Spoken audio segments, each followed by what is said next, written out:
Hello students. Hello students, आज हम start करने जा रहे हैं सी एस सीपीटी प्रोग्राम में और C S foundation online coaching program में सब्सिडियरी बुक्स।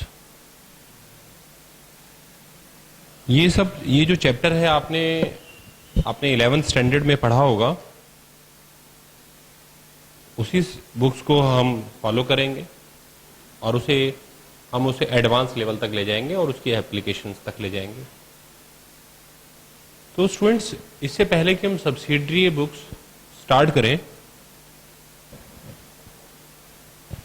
सबसे पहले मैं आपको चैप्टर नंबर 1 पर ले जाता हूं, जहां पर मैंने आपको बताया था कि जो डबल एंट्री बुक कीपिंग है उसमें बेसिकली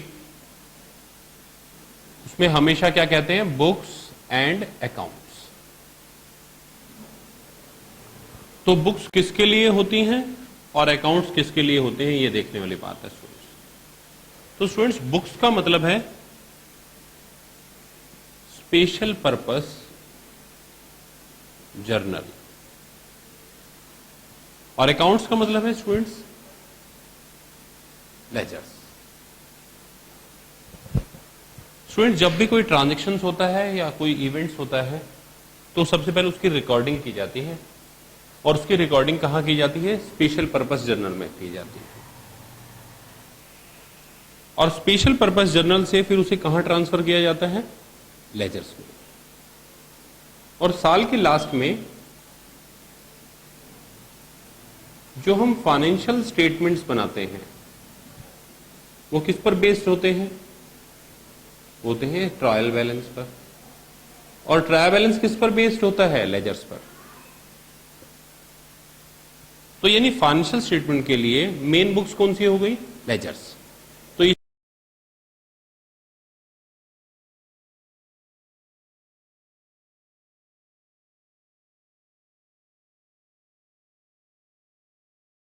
इसलिए स्टूडेंट्स, लेजर्स को हम जो कहते हैं वो क्या कहते हैं, प्रिंसिपल बुक्स। प्रिंसिपल बुक्स, ठीक है।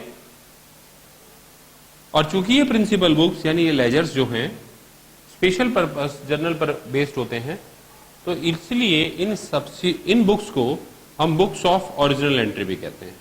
Books of original entry. आइए दोबारा से रिवाइज करवा देता हूं। बुक्स ऑफ ओरिजिनल एंट्री का मतलब है कि जहां पर एंट्री ओरिजिनली लोकेट है, जहां सबसे पहले लिखी गई थी। प्रिंसिपल बुक्स का मतलब है कि जो बुक्स फाइनेंशियल स्टेटमेंट्स के लिए मेन है, मेन बुक्स। अगर ये ना होते तो ट्रायल बैलेंस ना होते, तो यानी ये प्रिंसिपल जो लेजर्स है वो क्या होगा, मेन बुक्स हो गए। और लेजर्स के लिए यहां पर ओरिजिनल एंट्री लोकेट है, तो इसलिए बुक्स ऑफ ओरिजिनल एंट्री कहते हैं। चलिए, books of original entry uses के हिसाब से हम स्पेशली अलग अलग पर्पस में बांट लेते हैं। हम चाहते हैं कि हम उन्हें सिस्टमेटिक वे में ले, तो हम उनको सिस्टमेटिकली अलग अलग बुक्स में ले लेते हैं, स्पेशल पर्पस से ले लेते हैं। स्पेशल पर्पस का मतलब है स्टूडेंट्स कि जैसे कि परचेज के ट्रांजैक्शंस परचेज बुक या परचेज जर्नल में लिखे जाएं, एक ही बात है। सेल्स के ट्रांजैक्शंस सेल्स बुक या सेल्स जर्नल में, परचेज रिटर्न के परचेज बुक या परचेज जर्नल में, सेल्स रिटर्न के सेल्स बुक या सेल्स जर्नल में। और students, BR transaction BR book या बीआर जर्नल में, और बीपी बुक्स या बीपी जर्नल में। स्टूडेंट्स, एक बुक ऐसी भी होती है जिसे आप कैश बुक कहते हैं। क्या कहते हैं, इसमें सारे कैश ट्रांजैक्शन रखते हैं। और ये कैश बुक यहां पर भी है और यहां पर भी रखी जाती है, क्योंकि ये अपने आप में एक लेजर अकाउंट्स भी है। आइए कैश बुक पर बात करते हैं कि कैश बुक क्यों लेजर है, क्योंकि इसका टी शेप फॉर्मेट होता है। क्या फॉर्मेट होता है, एक डेबिट और एक क्रेडिट। और चूंकि ये स्पेशल जर्नल भी अपने आप में एंट्री करती है, स्पेशल पर्पस भी सॉल्व करती है, तो इसे हम सब्सिडियरी बुक्स भी कहते हैं। यानी इसका मतलब पेपर में क्वेश्चन आएगा कि कैश बुक क्या है, कैश बुक स्पेशल जर्नल है या प्रिंसिपल बुक्स है, तो आपका आंसर होना चाहिए बहुत। ठीक है स्टूडेंट्स, आप इसे कॉपी कीजिए, फिर इससे आगे हम समझाते हैं आपको। अब इसके बाद जो हम स्टार्ट करने वाले हैं स्टूडेंट्स, वो हम स्टार्ट करेंगे। अब इसके बाद जो हम स्टार्ट करने वाले हैं स्टूडेंट्स, वो है सबसे पहली बात, अब आपको मालूम है types of subsidiary books and there purpose. तो सब्सिडी बुक सबसे पहले है परचेज बुक, ठीक है स्टूडेंट्स। अब उसमें सबसे पहले आपको ये देखना है कि इसे हम, इसका बैलेंस क्या होता है। इसका बैलेंस होता है डेबिट। क्यों होता है इसका बैलेंस डेबिट? क्योंकि परचेजेस आर ऑलवेज डेबिटेड। और इसका पर्पस क्या है? टू शो या to keep records of credit purchase of goods only, of goods only. ये बात ध्यान में रखें, सिर्फ गुड्स, ठीक है। यानी अगर मैं कार मर्चेंट हूं और मैं कार खरीद रहा हूं और क्रेडिट पे परचेज कर रहा हूं, तो मैं कहां लिखूंगा? परचेज बुक में लिखूंगा। अगर मैं फर्नीचर मर्चेंट हूं और मैं फर्नीचर परचेज कर रहा हूं, तो कहां लिखूंगा? परचेज बुक में लिखूंगा। मैं कार मर्चेंट हूं पर मैंने फर्नीचर खरीदा है, तो मैं फर्नीचर की परचेज की एंट्री परचेज बुक में इसलिए नहीं लिख सकता क्योंकि फर्नीचर मेरा गुड्स नहीं। तो फर्नीचर को मैं कहां लिखूंगा? एसेट्स अकाउंट में, ठीक है। तो डिपेंड करता है कि कैश खरीदा है या उधार खरीदा। अगर कैश खरीदा है मैंने उसे, तो कहां लिखूंगा? कैश बुक में, अदरवाइज प्रॉपर जर्नल में। नेक्स्ट, इसके बाद आता है सेल्स बुक। सेल्स बुक का बैलेंस क्या होता है? क्रेडिट। उसका पर्पस क्या है? टू शो या keep records of credit sale of goods only. ये बात याद रखें, credit sale of goods only. यानी अगर मैं कार मर्चेंट हूं, मैंने कार बेची, तो मैं कहां लिखूंगा? नहीं, आप सेल्स बुक मत बोलो। आप मेरे से ये पूछो कि पहले आप ये बताइए कि वो कैश में सेल्स करी या क्रेडिट में सेल्स करी। अगर कैश में सेल्स करी तो कैश बुक में जाएगी, और अगर क्रेडिट में सेल्स करी है तभी वो सेल्स बुक में जाएगी। समझ में आ गया आप लोगों को? एग्जाम में यही आता है कि आपको ट्रांजेक्शन दे दिया जाएगा और आपको पूछा जाएगा कौन सी बुक्स में लिखनी है, तो आपको मालूम होना चाहिए उसका नेचर, ठीक है। तीसरा, परचेज रिटर्न बुक। इसे हम रिटर्न आउटवर्ड बुक भी कहते हैं या जर्नल भी कहते हैं, क्योंकि आउट का मतलब बाहर जा रहा है। परचेज जो रिटर्न खरीदने के बाद वापस जाएगा तो वो आउट जाएगा, हमारी फैक्ट्री से बाहर जाएगा, इसलिए रिटर्न आउटवर्ड। इसका बैलेंस क्या आएगा? परचेज का उल्टा आएगा। परचेज अगर डेबिट है तो ये क्या आएगा? क्रेडिट। टू शो या कीप रिकॉर्ड्स ऑफ। अब देखिए, हमने जो माल खरीदा है वो कैश खरीदा है और उधार खरीदा है। अगर हमें कैश परचेज करा है और वो वापसी कर रहे हैं हम, तो हम उसके लिए जो हमारे पास नोट्स होते हैं उनको काटते हैं, हम बुक्स में नहीं लिखते। लेकिन अगर मैंने क्रेडिट में परचेज करा है तो मैं उसे परचेज बुक में लिखता हूं। कहां लिखता हूं? परचेज रिटर्न बुक में। अगर मैंने क्रेडिट में परचेज करा तो परचेज बुक में, और जब मैं वापस लौटाऊंगा उस क्रेडिट वाले गुड्स को तो मैं परचेज रिटर्न बुक में लिखूंगा। कहां लिखूंगा? परचेज रिटर्न बुक में। तो मैं कहां लिखूंगा? To show records of credit purchase return of goods, या purchase return of goods which were purchased on credit, which were purchased on, जो क्रेडिट में खरीदे गए थे। इसी तरह से अब आते हैं स्टूडेंट्स सेल्स रिटर्न बुक में। सेल्स रिटर्न बुक का दूसरा कोई नाम होता है? हाँ जी होता है। क्या होता है? Return inward book. Return inward book. Sales क्या होती है? क्रेडिट, तो ये क्या हो जाएगी? डेबिट। तो इसे हम किस लिए रखते हैं? कि जो हमने सेल्स किया था क्रेडिट में उसको वापसी के लिए हम लिखते हैं। तो यहां पर क्या लिखेंगे हम? To show keep records of credit, to show keep records of sales return of goods which were sold on credit. इसके बाद स्टूडेंट्स बी आर बुक होती है, इसमें हम जितने भी मेरे बी आर होते हैं उन्हें लिखाते हैं, और ये डेबिट बैलेंस होता है क्योंकि मेरी एसेट्स है। तो बेसिकली ये क्या रखते हैं, to maintain B R received. और बिल्स पेबल बुक ज्यादातर है ना आजकल ऑर्गेनाइजेशन में बी आर बुक और बीपी बुक रखी नहीं जाती हैं, पर बुक्स में हो सकता है एग्जाम में पूछे। तो बीपी बुक्स में बैलेंस क्रेडिट होता है टू मेंटेन बीपी ग्रांटेड, ठीक है, या B R BP acceptance given, ठीक है सर। इसके अलावा फिर आता है सर कैश बुक। इसका बैलेंस कुछ भी हो सकता है, डेबिट या क्रेडिट कुछ भी हो सकता है, बैंक ओवरड्राफ्ट भी हो सकता है और बैंक बैलेंस भी हो सकता है, ठीक है। तो इसे किस लिए लिखाते हैं, to show cash transaction, to show cash transaction, सिर्फ कैश ट्रांजेक्शन दिखाने के लिए लिखते हैं। कैश का मतलब यहां पर चेक से भी है यानी बैंक भी है।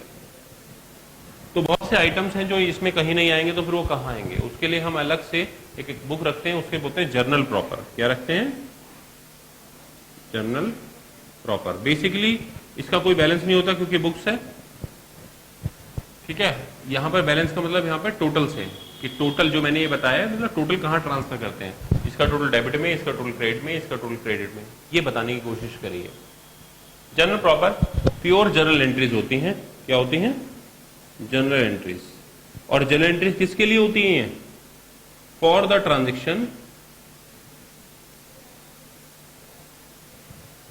विच are not recorded in above journals.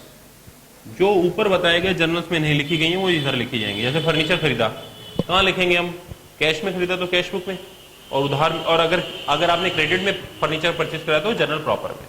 समझ में आ गया।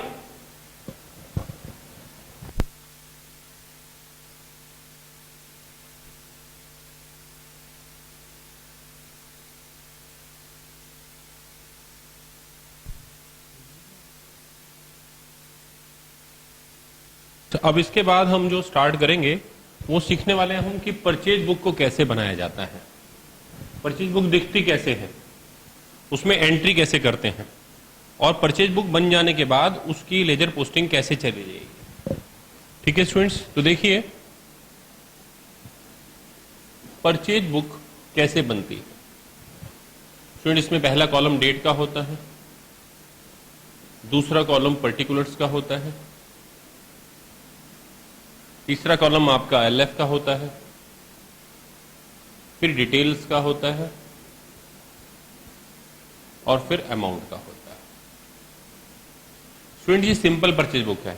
इसके अलावा कॉलमर भी परचेज बुक बन सकती है, जैसे कि हम परचेज करते हैं और उस पर अगर हम सेल्स टैक्स चुकाते हैं तो सेल्स टैक्स के कॉलम भी इसमें शामिल किए जा सकते हैं। फिलहाल सिंपल आपको परचेज बुक पढ़ाई जा रही है, ठीक है। इसमें क्या होता है स्टूडेंट्स कि परचेज बुक में जो ईयर होता है वो आप यहां लिखेंगे, मंथ और डेट यहां लिखेंगे, और फिर इसके बाद पार्टी का नाम लिखा जाता है, जैसे मेसर्स, और मेसर्स पार्टी का नाम मान लीजिए X Y Z and company, और आपने उससे जो भी खरीदा है आप वो यहां लिख देते हैं, जो भी आपने क्रेडिट में खरीदा है। जैसे मैं आपको एक ट्यूनिंग बनाने के लिए मैं इलस्ट्रेशन नंबर 1 ले रहा हूं, आप आ जाइए इलस्ट्रेशन नंबर 1 में, CPT मटेरियल में इलस्ट्रेशन नंबर 1 में। तो पेज नंबर है मेरे पास जो है पेज नंबर 2.52 पेज पर इलस्ट्रेशन नंबर 1 है। The rough book of messrs Narayan and company contains the following. तो रफ बुक किसकी है, नारायण एंड कंपनी की है। तो उन्होंने 1 तारीख को परचेज करा है ब्राउन एंड कंपनी से क्रेडिट पर। सबसे पहली बात यह है कि कोई भी क्वेश्चन पढ़ने से पहले हम शुरू से लेकर आखिर तक ये देखते हैं कि जिसके हम बुक्स बना रहे हैं उसका जो बुक्स है उसका डीलिंग किस में है। जैसे अब इसमें देखिए पहला स्टेशनरी है, दूसरा भी स्टेशनरी है, तीसरा टाइपराइटर है, तीसरा और फोर्थ नेक्स्ट स्टेशनरी है। तो स्टूडेंट्स इसमें जो आइटम 3 तारीख वाला है फरवरी 3 का परचेज टाइपराइटर वो नहीं आएगा। बताइए क्यों नहीं आएगा। सीपीटी में एक क्वेश्चन ऐसे भी आ सकता है कि एक क्वेश्चन दे दिया और उसमें ये पूछ लिया कि बताइए इनमें से कौन सा ट्रांजेक्शन परचेज बुक में नहीं आएगा, which one is not recorded can not be recorded in the purchase book. तब आपका आंसर होना चाहिए 3rd Feb का। क्यों? टाइपराइटर है और उसके आगे लिखा हुआ ऑफिस यूज।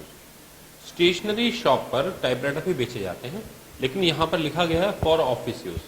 तो ऑफिस यूज है तो इसका मतलब है कि हम इसे यूज नहीं कर रहे हैं, तो मतलब इसे सेल्स नहीं कर रहे हैं, मतलब ये मेरा गुड्स नहीं है, और मतलब ये मेरी एसेट्स है। और एसेट्स हम इसमें नहीं आते, हम इसमें सिर्फ गुड्स लाते हैं, तो इसलिए ये नहीं आएगा। आंसर देखिए, सॉल्यूशन देखिए आप लोग, तो सॉल्यूशन में इसीलिए नहीं लिखा गया है। ठीक है, अब जैसे मैं एक आइटम करके दिखाता हूँ आपको फरवरी 1 का, जैसे कि है purchase from brown and company, तो मेसर्स ब्राउन एंड कंपनी। ठीक है, अब क्या क्या खरीदा है, तो जो लिखा है वो यहां लिखते हैं, ऐसे लिखते हैं। देखिए मैं लिखने जा रहा हूं 5 gross pencils eight the rate 10 पर ग्रूस, एट द रेट 10 पर ग्रूस। तो ये कितना हो गया? 50 रुपीज का हो गया स्टूडेंट। फिर इसके बाद है 1 ग्रूस रजिस्टर्स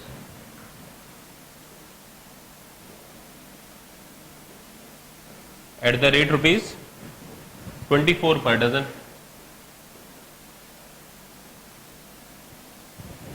स्टूडेंट्स, एक दर्जन अगर 24 के हैं तो आपको मालूम होना चाहिए कि एक ग्रूस में 12 दर्जन होते हैं, तो फिर एक ग्रूस इक्वल टू 12 डजन का होता है। तो if 1 dozen cost of rupees 24, then 12 dozen would be for 288 rupees. ठीक है स्टूडेंट्स, इसके बाद इसे कहते हैं ट्रेड डिस्काउंट।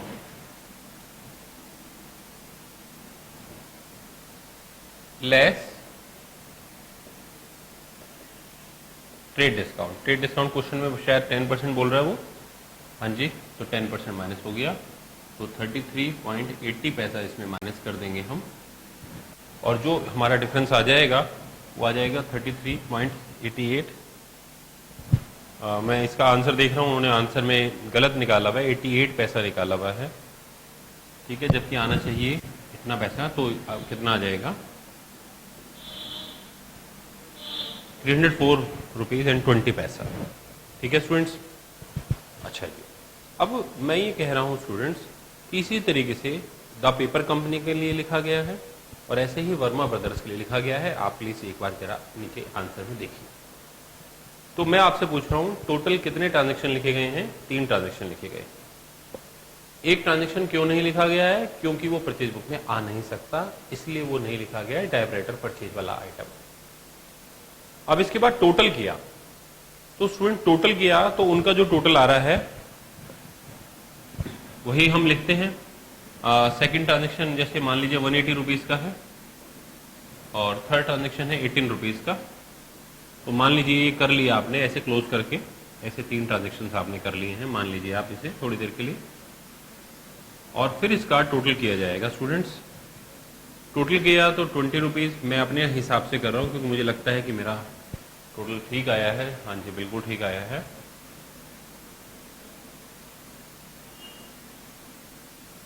₹502.20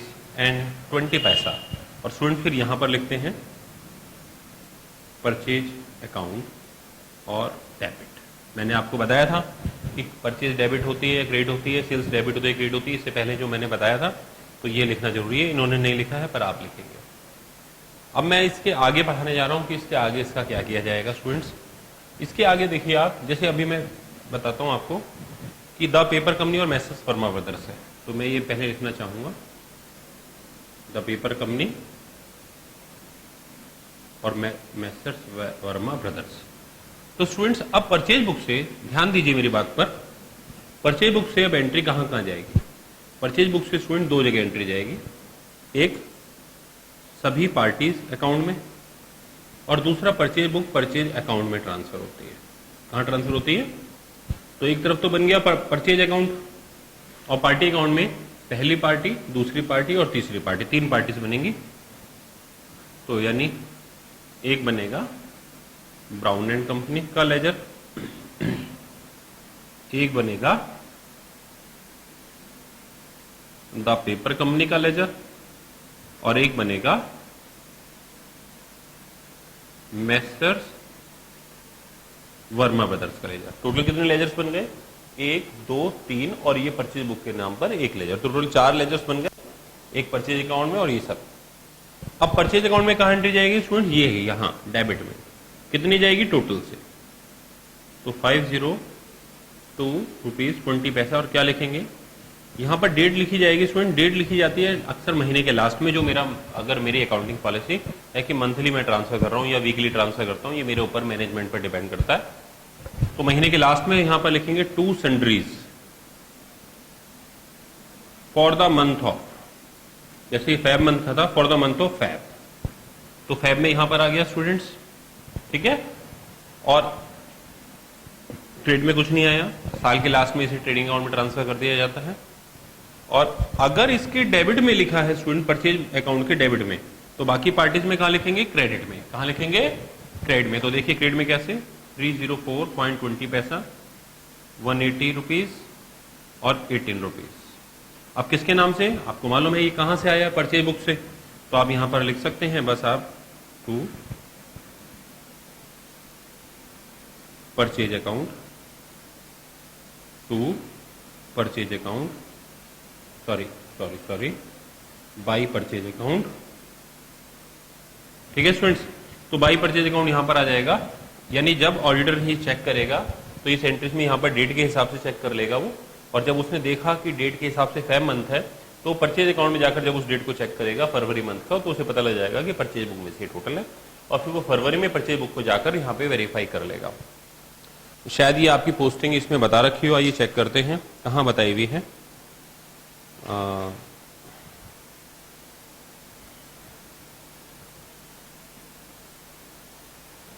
नहीं, आपकी बुक्स में इसकी पोस्टिंग छपी नहीं है, कोई बात नहीं। आइए इसके बाद इलस्ट्रेशन नंबर 2 पर आइए।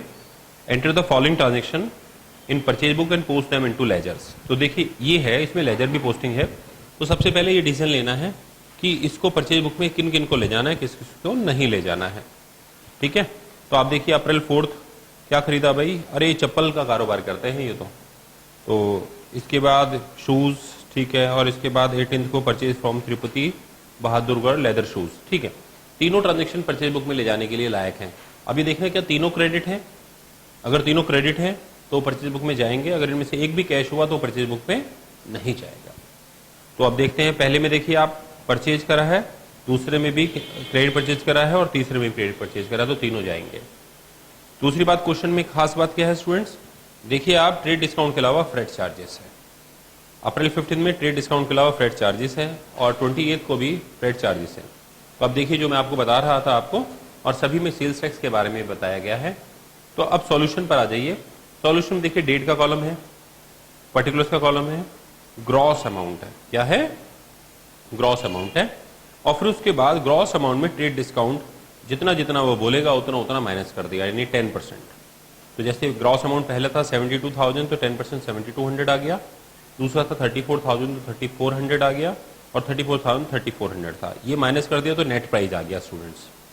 सेल्स टैक्स 10% है तो इस नेट प्राइस का सेल्स टैक्स लगेगा 6480 3060 3060, अपने अपने अमाउंट का, अपने नेट प्राइस का, किसका, नेट प्राइस का 10%, जैसे 64,800 का 10% 6480, और उसमें फिर फ्रेट हमने पार्टी से लिया है तो पार्टी इसमें फ्रेट ऐड कर दिया, तो इसका ये टोटल अमाउंट आ गया हमारा, और फिर आ गया टोटल 1,39,050। लेकिन परचेज का जो हमारा अमाउंट आया है वो कितना आया है, वो हमारा परचेज का जो अमाउंट आया है वो आया है 14,000 रुपीज़ का आया है ग्रॉस अमाउंट, और उसमें से ट्रेड डिस्काउंट माइनस करने के बाद ये आ गया 126,000, कितना आ गया, और उसमें सेल्स टैक्स ऐड करने के बाद कितना आ गया 1,38,600। तो अब देखिए, अब आप परचेज अकाउंट में, परचेज अकाउंट के डेबिट में लिखा to amount as per purchase book, यानी ये 138,600, इसमें क्या क्या है, इसमें नेट प्राइस है हमारा प्लस सेल्स टैक्स है, प्लस सेल्स टैक्स है। इसके बाद फ्रेट अकाउंट में जो फ्रेट का टोटल था वो लिखा, और बस इसके बाद बाकी जो पार्टीज थी उनमें अपना अपना अमाउंट लिखा गया, और वो जो बैलेंस था वो फ्रेट अलग से लिया गया है तो वो अलग से लिया गया। तो बाई परचेज अकाउंट के नाम से परचेज वाला फिगर और फ्रेट अकाउंट के नाम से फ्रेट वाला फिगर, क्योंकि हमने फ्रेट उनसे चार्ज करना है। ठीक है स्टूडेंट्स, ये बात क्लियर हो गई। ये अभी अभी हमने सीखा परचेज बुक, आप इसे कॉपी कर लीजिए, बहुत दिक्कत हो बात कीजिए मुझसे।